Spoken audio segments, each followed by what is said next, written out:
going back to the Vols, spring practice getting started, what are your thoughts about areas of need, concern that need to be addressed? What are the priorities in terms of what needs to be worked on? I would start with offensive line because I think Tennessee fans are seeing with Darnell Wright, he was a right tackle. People are seeing with his performance in the combine that he was a special player. He's going to be a first round pick almost certainly in this NFL draft. And that's not going to be easy to replace. So I would go there first because obviously Tennessee is just everything is centered around that offense. That's how Josh Heupel runs things. Start with that offensive line. Jerome Carvin too, right guard. He has to be replaced. So there's a lot as far as that goes where I'll be looking to see what they're thinking on the offensive line. Who knows exactly what you'll be able to see in spring practice? It's usually not much, but there's that. But for the most part, it all falls on the defense. You have transfers at linebacker, cornerback, some defensive line guys that are coming in, and you have to replace Byron Young, another guy who had a nice showing at the combine and is leaving this year. You have to replace your edge rushers. And so there's going to be a lot of young guys working out in spring ball that I like supposedly, according to their recruiting rankings, should be good guys that may be able to immediately contribute, but we'll have to see. And so, yeah, the positions you need, your edge rushers, I honestly just choose one on the defensive side of the ball. There's almost everywhere on the defensive side. And if even on the defensive side of the ball, if you have starters set at certain places, like I think the starters are set at linebacker, they still have questions at depth.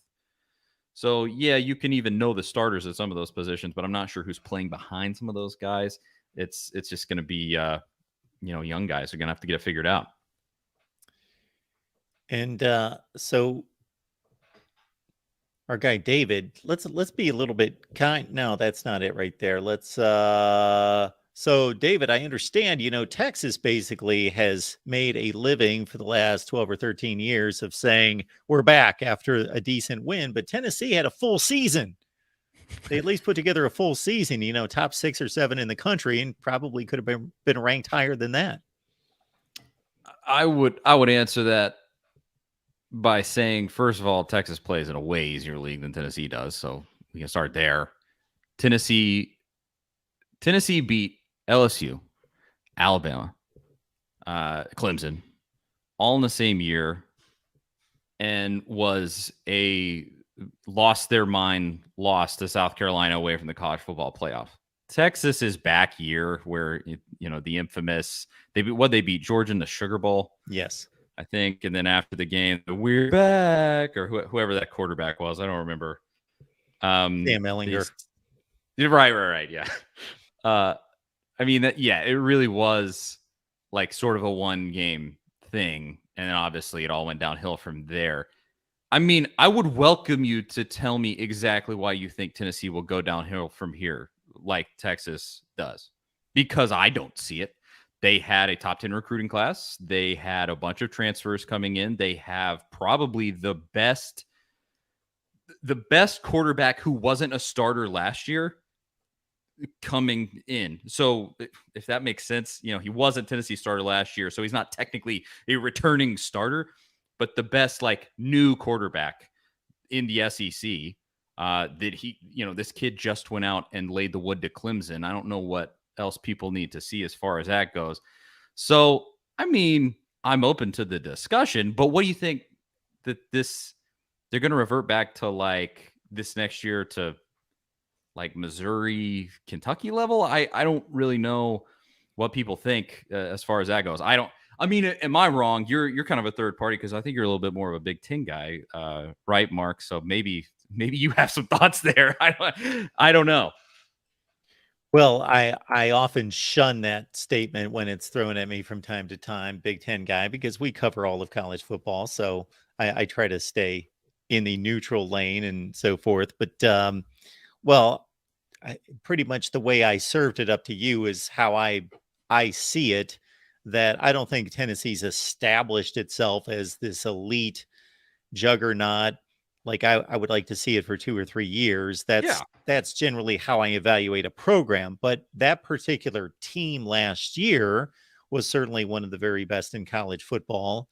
And I don't think there's any question better than a couple teams that were ranked ahead of it at season's end based on, again, who Tennessee defeated, the explosiveness of the offense, which was arguably the best in college football. So, yeah, I'm not going to be sold by one season, but I also got indication the season before that that Tennessee was on its way and much better than what its record was at the conclusion of the season at 7-6. So, yes, there is more to prove.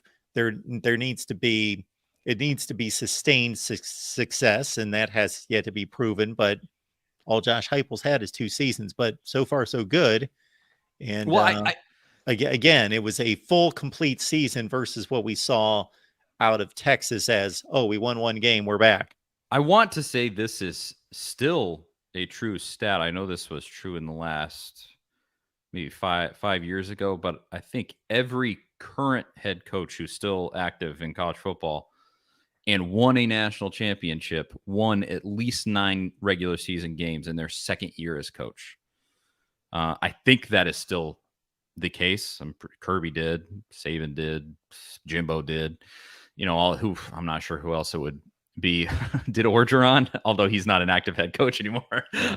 Run, yeah, he's obviously not an active. Yeah. You just have Mac Brown and Mac Brown was part of that group before. Dabo, so, yeah. Mac Brown. That's the you name Mac Brown, but yeah, it's a short list. But you just look historically at the trends, at trends like that one, and to just dismiss what Tennessee did last year, like this Georgia fan in the comments said something like, "This is Kentucky in 2021." Kentucky won 10 games in 2021, still lost to Tennessee, by the way. But I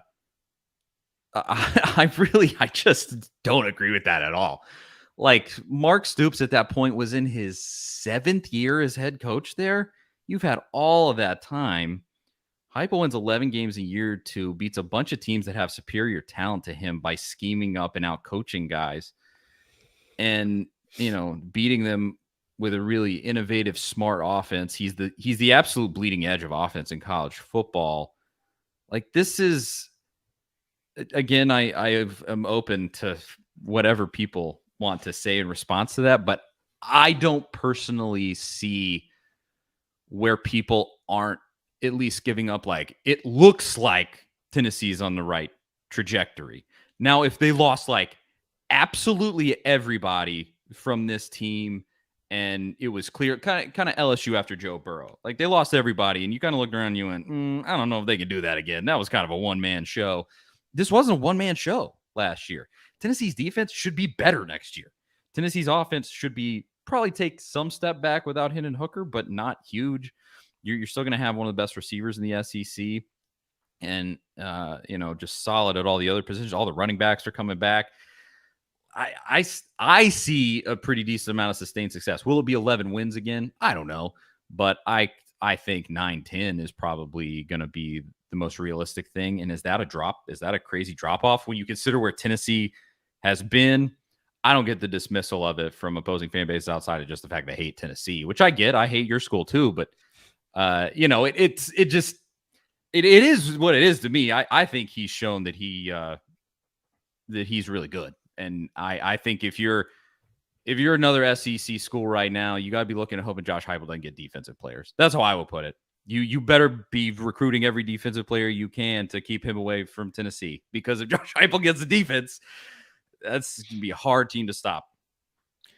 Well, I'm going to take on the Tennessee-Kentucky comparison by defending Mark Stoops, but in defending Mark Stoops, it's going to basically make the case for why Tennessee is a much different situation than Kentucky, because I think Mark Stoops has done an exceptional job at Kentucky, and as Charlie pointed out, took him 7 years to get to a 10-win football team. They immediately drew back to 7 wins, and they jumped back. They had another 10-win season this past 2 years ago, 2021.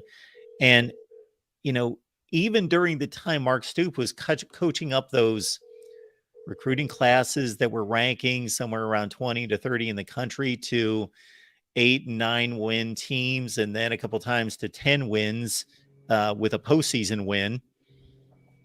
Tennessee was recruiting. Tennessee, even with dysfunction in the program, even with not the guy, Jeremy Pruitt, excellent defensive coordinator, showed that he was not ready or may never be ready for a head coaching job. Those are two different roles in terms of running a program and just taking a unit and being a coach and coordinator. That Tennessee out recruited Kentucky all that time that Stoops was really doing a great job coaching up and developing players. That Tennessee was still marching out more talented teams. And now that they've got a legitimate head coach, the ceiling is so much higher at Tennessee than it is Kentucky. Yeah, and I always look at just resources this schools have. Kentucky has all of that support for its basketball team. They are elite in basketball, even if Calipari's kind of on the downswing of his era. Like they have donors who are willing to put down tons of money to get dudes in the door, and they have donors that are willing to pay for excellent facilities and stuff like that.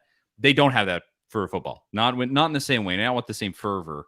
And in football, like Tennessee is resource-wise, even when they were terrible, resource-wise, Tennessee was still elite. I mean, it's one of the most loyal, crazy, insane fan bases in America, with one of the biggest stadiums in America. And, the donor base is honestly a little too involved sometimes and too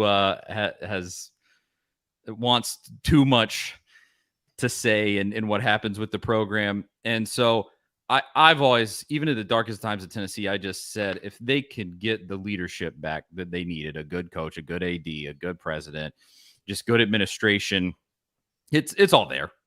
You just, because at the end of the day, that's what you have to have. Where like a Vandy, they're never going to have that. They just aren't. They're never going to be able to do that. Their best season is 9 wins. And it kind of steps down from there. And so, like, Tennessee is, in terms of resources, in that same league with Georgia and Alabama. I think where they have a tougher time is that Georgia, I mean, the recruiting that comes out of that state is just ridiculous. Like, and Florida too, which is really, thankfully, there are like 3 powerful schools in Florida that all sort of siphon off players to each other. And Georgia gets in on that too. But I mean, Georgia they just sit in that catbird seat because so much great talent comes out of that state, and they just have been taking it all. And Tennessee used to, some of those teams in the 90s were like built on dudes from the state of Georgia. And that's not going to happen now. Not with the way that Georgia is winning right now. And so you do have that disadvantage, even though you are resource-wise, you are on the same exact level as schools like that. You're always going to be butting your head up against things like that recruiting. So with that said, a guy like Josh Heupel to me is the absolute perfect solution to that, because he, with his coaching and his scheme on offense, that's where he beats you. He can take a set of players that has less talent than you and beat. I don't think anybody believes that Tennessee had more talent than Alabama this season. They didn't. No one thinks that. And they beat Alabama. That's how Josh Heupel beats you. And so I think you give Josh Heupel 5 years of top 5 classes, maybe even, I mean, theoretically, if Nico is as good as advertised, maybe it would be Heupel's 4th year. No, fifth year at Tennessee could be his best year. And if he's docking top 10 recruiting classes that whole time, I think they'll be right back to being a force to be reckoned with. But as we all know, this is Tennessee. Things can go flying off the tracks at any moment. So time will tell if that really comes to fruition. But I think as of right now, it appears they may have the right dude. Charlie, before we let you go, I should have hit you up on this one when we were talking schedules, but who would be your 3 designated foes for Tennessee? I would go Alabama and Vandy. Honestly, I wish it wasn't Vandy, but they are, 2.5 hours down the road in the same state. It just kind of is what it is. Of course, I'm a huge advocate for kicking them out of the SEC. I think they're completely unfit to be in this conference at all. They don't care about sports, and it shows. But if they're going to stay in the SEC, it has to be Vandy. And then I would say Kentucky, because it's such a bitter rivalry in basketball and football too, even though they've beaten Tennessee like 3 times in the last 35 years. But still, Kentucky thinks they can win most years. And so that's who I would probably choose. I mean, the thing that I hope comes out of it is that the weak non-conference games get done away with. That's what I want to see. Georgia Tech, Kentucky, Louisville. Ones that just stop. We don't need to do that. Nine conference games. You're going to get rid of those rivalries? In football. Now, Really? in basketball, you can't get rid of Kentucky, Louisville. But in football, who cares? Kentucky, Louisville. Make Kentucky play another team that's in the SEC.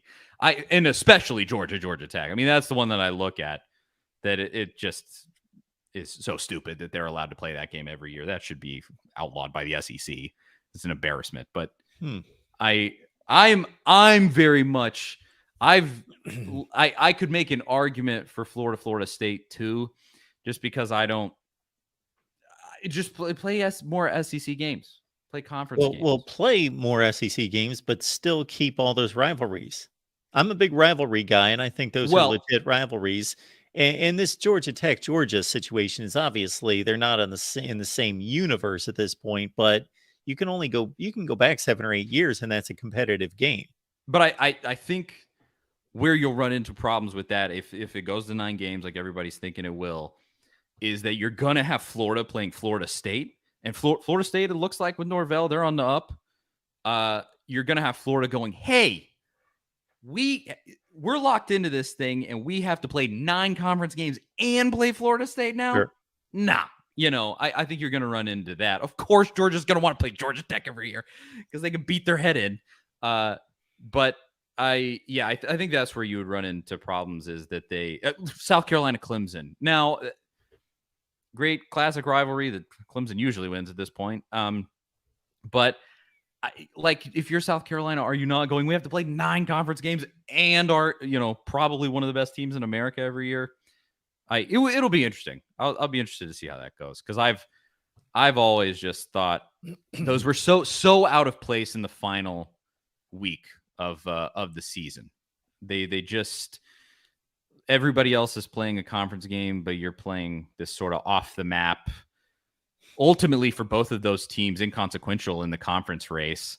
I would say make it where Florida and Florida State play once every 3 years, home and home. Great, but outside of that, you could do away with them. I don't really care, and I know I'm probably in a minority there, but that's how I feel. Okay, well, that's why we got you here. Charlie Burris, A to Z Sports, Big Orange Podcast. Charlie, we appreciate you stopping by. Absolutely. This was fun. Enjoy the madness. All right. I'll see you later, Mark. See ya.